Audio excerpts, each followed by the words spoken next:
Europe 1. Le grand direct de la santé avec Jean-Marc Morandini et autour de la table, Anne Le Gall d'Europe 1, la psychologue Sabrina Philippe et les docteurs Martine Pérez et Marcel Ichoux. Et on va parler du stress. Tout d'abord avec vous, docteur Marcel Ichoux. 54% des Français estiment vivre un niveau de stress élevé dans leur vie professionnelle ou étudiante. Douleurs, angoisse, troubles digestifs. Le stress se manifeste de plusieurs manières sur notre corps et peut nous gâcher la vie. Alors comment faire pour gérer et surmonter son stress? Et d'abord, est-ce que c'est normal d'avoir du stress? Non seulement c'est normal, mais si vous me permettez de remonter au mammouth, vous me permettez d'aller jusque-là, l'homme de Cro-Magnon, etc. L'homme est soumis à des dangers, et notamment quand il était préhistorique, aux dangers des animaux féroces. Et pour pouvoir combattre ce danger, il n'y a que deux solutions, la lutte ou la fuite. Soit vous partez, soit vous combattez. Pour ça, il faut qu'il y ait des transformations physiologiques et c'est une stimulation due à l'émotion qui vient taper dans votre cerveau au niveau de quelques zones et qui déclenche des sécrétions hormonales qui vont faire battre votre cœur, alimenter vos muscles en sang pour pouvoir vous défendre, fuir ou attaquer. Donc, et ça, c'est le stress qui provoque ça? C'est le stress. Mais le stress, c'est quoi? C'est l'environnement. Comme je vous disais tout à l'heure, l'environnement suscite des émotions.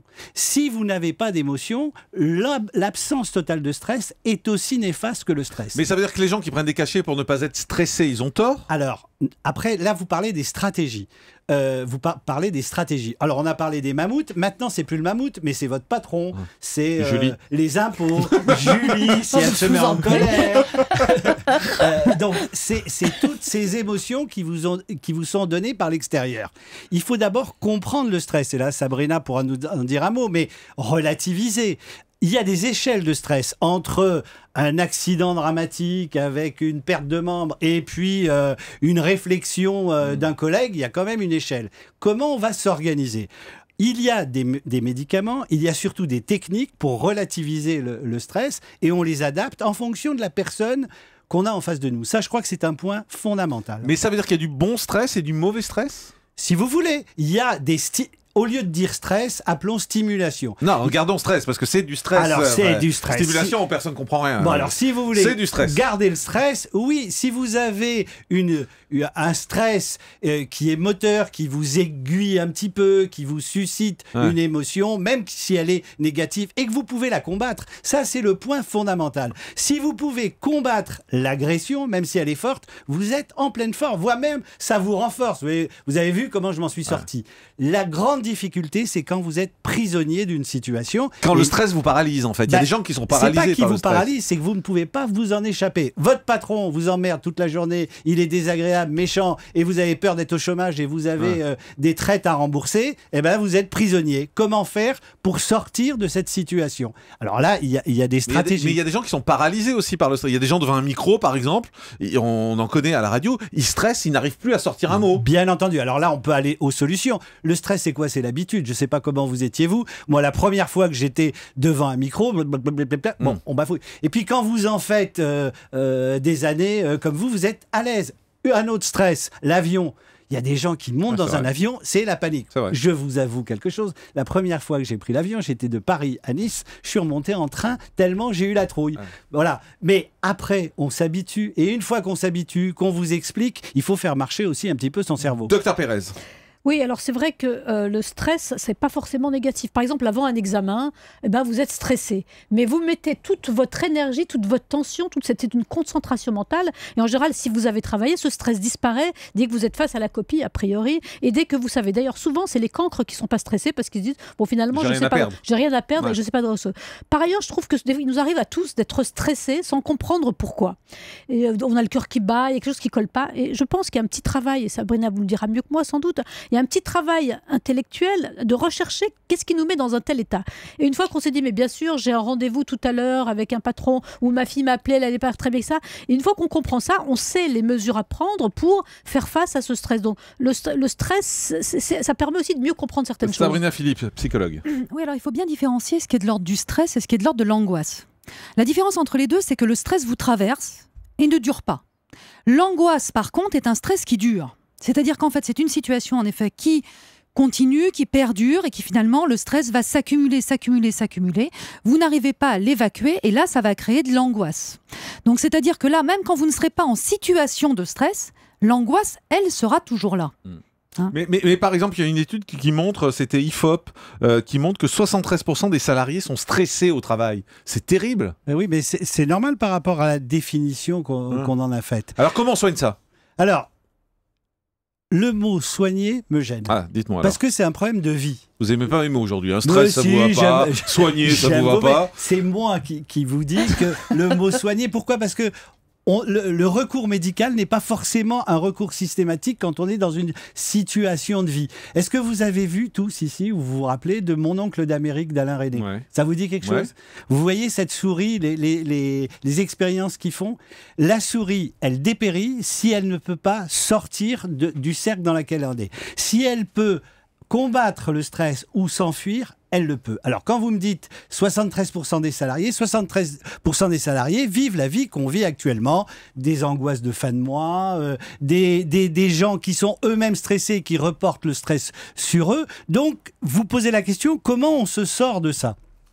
Il y a des tas de techniques, mais parfois... C'est les médicaments, la solution idéale? Non. Moi je dirais surtout pas. Enfin, avec Sabrina, on sera d'accord. On commence pas par des médicaments. En revanche, quand on est complètement débordé, vous avez quelqu'un, on parlait d'angoisse, qui fait des attaques de panique, bon, là, il faut l'aider. Mais le traitement de fond n'est pas les médicaments. Et moi-même, c'est prescrit à longueur de journée, on essaye d'abord d'expliquer les tenants, les aboutissants, et de faire ce que disait Martine, c'est-à-dire réfléchir qu'est-ce qui finalement nous met dans cette situation. Et parfois, c'est raviver d'autres situations. C'est-à-dire, c'est votre patron, mais en fait, c'est l'image de votre tante qui vous angoissait dans l'enfance. On va au standard d'Europe 1. Je vous propose qu'on prenne Philippe qui nous appelle. Il nous appelle de Paris. Bonjour Philippe.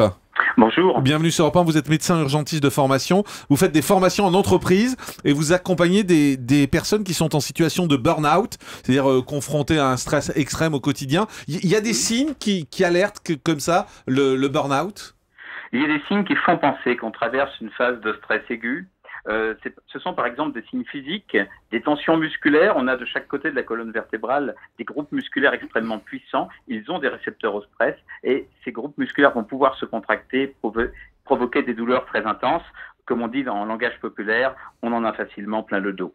Ça peut être des maux de tête qui ont la particularité de survenir parfois uniquement le week-end, paradoxalement dans une phase de détente. C'est là que ces maux vont s'expliquer davantage. Des troubles du sommeil. Une des hormones du stress, le cortisol, est une hormone stimulante. Elle est sécrétée théoriquement dans notre organisme le matin. Eh bien, c'est aussi l'hormone du stress. Quand on a des sources de stress dans la journée, le soir, elle va altérer notre sommeil. Et vous-même qui êtes confronté à ces personnes, qu'est-ce que vous leur dites en fait? Quel est le discours que vous tenez vis-à-vis de ces gens-là? J'essaye d'une part de comprendre l'origine de leurs problèmes, de leur donner des moyens pour diminuer leur niveau de stress et de leur trouver un objectif, que ce soit un objectif sur le plan professionnel ou extra-professionnel. C'est-à-dire se vider la tête en pensant à autre chose, peut-être, par moment, c'est ça? C'est parfois se vider la tête en pensant à autre chose. C'est le soir, prendre 3 minutes pour soi. Je leur conseille de faire un petit tableau. Du côté gauche du tableau, on note les éléments négatifs de sa journée. Du côté droit, les éléments positifs. Et quand on se couche, on se force à penser aux 3 éléments les plus positifs de sa journée. C'est une forme d'hypnose de pleine conscience et ça nous aide énormément à diminuer notre niveau de stress. Merci Philippe pour ce petit truc et cette astuce. Philippe donc qui nous appelait au 39 21. On a également François. Bonjour François. Bonjour. Bienvenue sur Europe 1, vous avez 26 ans, vous êtes infirmier, vous travaillez dans un service d'urgence et vous dites c'est très stressant, vous le vivez au quotidien et on imagine aisément à quel point ça doit être dur. Vous le vivez au quotidien ce stress? Ça change quoi votre caractère, votre relation avec les gens? Alors bien sûr, ça change ma relation, ne serait-ce qu'au niveau des patients qui arrivent, qui sont eux-mêmes en souffrance et qui se retrouvent face à quelqu'un qui se trouve lui-même en souffrance dans son travail. Donc c'est quelque chose qui va lui paraître je vais lui paraître agressif ou impatient. Du coup, en réponse, le patient est lui-même agressif. Et j'aimerais rebondir sur ce qui a été dit avant, où je trouve quand même que le discours est très culpabilisateur envers la personne stressée, où j'ai l'impression qu'en fait vous nous dites que ça dépend que de lui, que c'est à lui de faire le vide dans sa tête, c'est à lui de savoir gérer son stress. Moi, personnellement, dans le poste que j'occupe et dans le service dans lequel je suis, j'ai du mal à pouvoir faire le vide dans ma tête, à pouvoir prendre 2 secondes, ne serait-ce que me ressourcer et tout, parce que voilà, on est dans un service où tout va très vite et où chaque erreur peut avoir des grosses conséquences. Réaction du docteur Marcel Ichoux. On a dû mal s'exprimer. Évidemment, le stress n'est pas de la faute de la personne qui le vit. Elle est la faute de son environnement. Et si l'environnement est particulièrement toxique, il est hors de question de mettre en cause la personne. En revanche, quand vous avez, encore une fois, je prends une situation comme celle de François, vous pouvez pas faire grand-chose sur ce qui se passe, puisque les malades sont stressés, le personnel est stressé. Donc, quand on dit que c'est à la personne de comprendre ce qui se passe et d'essayer de s'en sortir, c'est-à-dire qu'il doit être maître de son destin. Et ça, c'est vraiment très important. Mais ne François, pas rester passif, François, même s'il n'y a pas à le culpabiliser, évidemment. Dans un travail aussi compliqué, aussi dur que le vôtre, et encore une fois, on imagine tous la difficulté de ce travail, vous devez être à peu près tous dans le même état, dans le même état de stress, et vous n'avez pas d'accompagnement ? Alors, il y a 0 accompagnement. Nous, typiquement à l'hôpital, on nous avait prévu un psychologue, des réunions, des choses comme ça. Bien sûr, avec les coupes budgétaires et les économies qu'il faut faire à l'hôpital, parce que je permets de préciser que les urgences sont systématiquement un service déficitaire à l'hôpital. Donc, il n'y a jamais de grands programmes qui sont mis pour les urgences. Non, il n'y a pas d'accompagnement, si ce n'est le soir, après nos journées, après des gardes difficiles, c'est d'aller boire des verres avec les collègues. Merci François pour ce témoignage et bon courage à vous. Voilà, le stress qui peut prendre donc plusieurs formes. On a essayé de l'aborder, on y reviendra parce que c'est un des vrais soucis aujourd'hui de vous qui nous écoutez sans aucun doute.